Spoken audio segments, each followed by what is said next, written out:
శీతాకాలం ముగిసే సమయం వచ్చినప్పటికీ తెలంగాణ రాష్ట్రంలో చలి తీవ్రత రోజురోజుకి పెరిగిపోతుంది. ప్రతి ఏటా సంక్రాంతి పండుగ వరకు చలి తీవ్రత తగ్గుముఖం పడుతుంది. కానీ ఈ సంవత్సరం పండుగ ప్రారంభంలోనే చలి తీవ్రత అధికంగా మారింది. ముఖ్యంగా చల్లని గాలులు వీస్తుండటంతో ప్రజలు తీవ్ర ఇబ్బందులు పడుతున్నారు.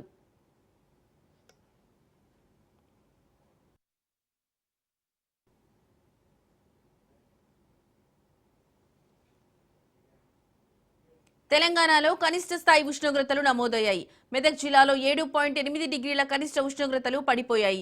దీంతో ఉమ్మడి జిల్లా ప్రజలు ఇళ్ల నుంచి బయటకు రావాలంటే గజ్జున వణుకుతున్నారు. అలాగే మహానగరం హైదరాబాద్ లో కూడా చలి తీవ్రత అధికంగా ఉంది. పటాన్చెరులో 11 డిగ్రీలు, రాజేంద్రనగర్ లో 11 డిగ్రీలు, ఆదిలాబాద్ లో 11.2, హాకింపేట్లో 14.3 డిగ్రీల ఉష్ణోగ్రతలు నమోదయ్యాయి. నిజామాబాద్ లో 15.2 డిగ్రీలు, దుండిగల్లో 15.3 డిగ్రీలు, హైదరాబాద్ లో 15.9, హనుమకొండలో 16 డిగ్రీల ఉష్ణోగ్రతలు నమోదయ్యాయి.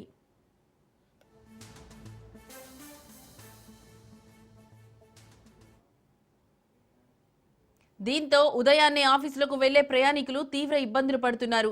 ముఖ్యంగా ద్విచక్ర వాహనాలపై దూర ప్రాంతాలకు డ్యూటీకి వెళ్లేవారు బైక్లను వదిలి మెట్రో బాట పడుతున్నారు. ఇదిలా ఉంటే పెరుగుతున్న చలి తీవ్రతను దృష్టిలో పెట్టుకుని డాక్టర్లు అలర్ట్ జారీ చేస్తున్నారు.